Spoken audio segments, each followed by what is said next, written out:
Telugu Desam party సొంత పత్రిక, తెలుగుదేశం పార్టీకి ఒక అభిప్రాయాలను వ్యక్తం చేసేది, తెలుగుదేశం పార్టీకి సూచనలు ఇచ్చేది అయిన ఆంధ్రజ్యోతి పత్రిక వారాంతపు పలుకుల్లో ఓ సంచలన కథనం రాసింది.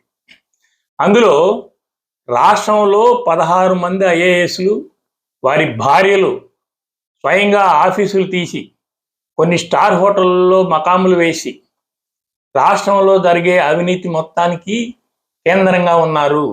ఏ ఫైలు కదలాలన్నా వాళ్ళ దగ్గరికే కలవాలి, ఏ ముఖ్యమైన నాయకుల అపాయింట్మెంట్ కావాలన్నా వాళ్ళనే కలవాలి, వాళ్ళకి లక్షలు సమర్పించుకోవాలి, టీటీడీ బోర్డు మెంబర్లు కావాలన్నా వాళ్ళ కోట్లు సమర్పించుకోవాలని చెప్పేసి ఒక కథనాన్ని రాసింది. అంటే రాష్ట్రంలో ముఖ్యమంత్రి ఆఫీస్తో సహా ఏ ఫైలు కదలాలన్నా ఈ 16 మంది ఐఏఎస్ల భార్యల ఆఫీసులకో వాళ్ళ స్టార్ హోటల్స్లోనో కలవాలి, వాళ్ళకి కోట్లు సమర్పించుకోవాలి.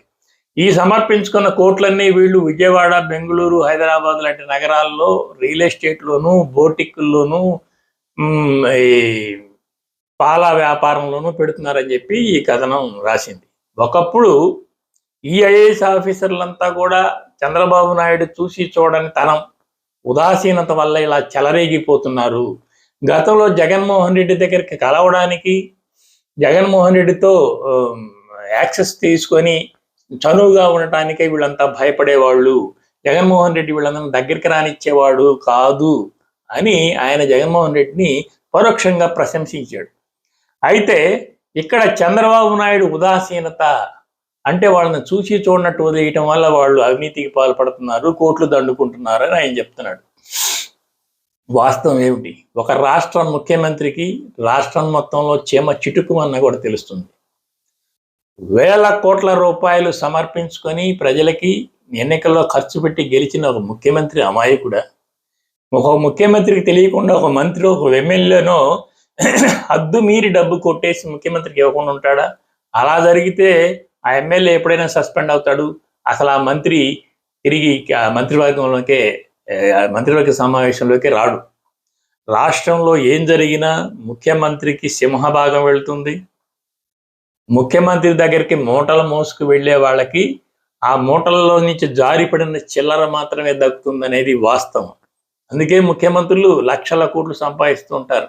అది ఏ ముఖ్యమంత్రి, ఏ పార్టీ కూడా మినహాయింపు కాదు, వాళ్ళకే సింహభాగం వెళ్తుంది. ఇదంతా కూడా వాస్తవం.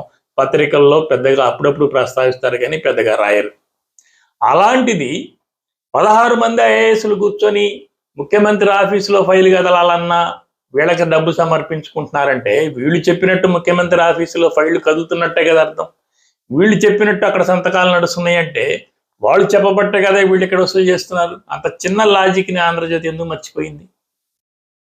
కనుక చంద్రబాబు నాయుడు ప్రభుత్వంలో జరుగుతున్న ఈ పెద్ద ఎత్తున అవినీతి అంతా కూడా చంద్రబాబు నాయుడు చూసి చూడనట్టు ఉన్నాడు, కింద అధికారులు చేస్తున్నారు. ఆయన ఉదాసీనత వల్ల జరుగుతుంది కానీ ఆయనకే సంబంధం లేదని జనం చెవుల్లో పువ్వులు పెడుతుంది ఆంధ్రజ్యోతి. అంతే తప్ప ఈ 16 మంది ఐఏఎస్లు మాత్రమే అవినీతికి పాల్పడుతున్నారా? అసలు రాష్ట్రంలో తెలుగుదేశం ఆఫీసు మంగళగిరిలో ఒక ఫ్లోర్లో రాష్ట్రంలో జరుగుతున్న ఈ వ్యవహారాలు మొత్తాన్ని ఒకతను ఆపరేట్ చేస్తున్నాడు, అతను లోకేష్కి అనుచరుడు అని చెప్పేసి కొన్ని పత్రికలు రాస్తున్నాయి. ఇదే పత్రిక గతంలో రాసింది లోకేష్కి సంబంధించిన ప్రతి అంశం కూడా అతనికి అనుచరుడైన సానా సతీష్ కనుసన్నల్లో నడుస్తుంది, ఏ పనులు జరగాలన్నా సానా సతీష్ ద్వారా లోకేష్ దగ్గర వ్యవహారం వెళ్తుందని. అంటే మిగతా వ్యవహారాలన్నీ కూడా ఇలాగే జరుగుతాయి కదా. ఆంధ్రజ్యోతి కింద ఆఫీసర్లు చంద్రబాబు నాయుడు మంచితనము, ఉదాసీనత వల్ల అవినీతికి పాల్పడుతున్నారు, చంద్రబాబు నాయుడికి వీటితో ఏ సంబంధం లేదు అని చెప్పి మన చెవుల్లో పువ్వులు పెట్టే ప్రయత్నం చేయడమే తప్ప వేరేం కాదు. ఈ విషయం అందరికీ తెలిసిన విషయమే. జగన్మోహన్ రెడ్డిని ప్రశంసించటమే ఇందులో ప్రత్యేకత.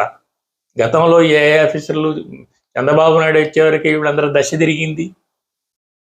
అంతకుముందు వీళ్ళు జగన్మోహన్ రెడ్డి దగ్గరికి వెళ్ళడానికే భయపడేవాళ్ళు అని చెప్పి జగన్మోహన్ రెడ్డిని పరోక్షంగా ప్రశంసించాడు. అది మాత్రమే ఇందులో హైలైట్.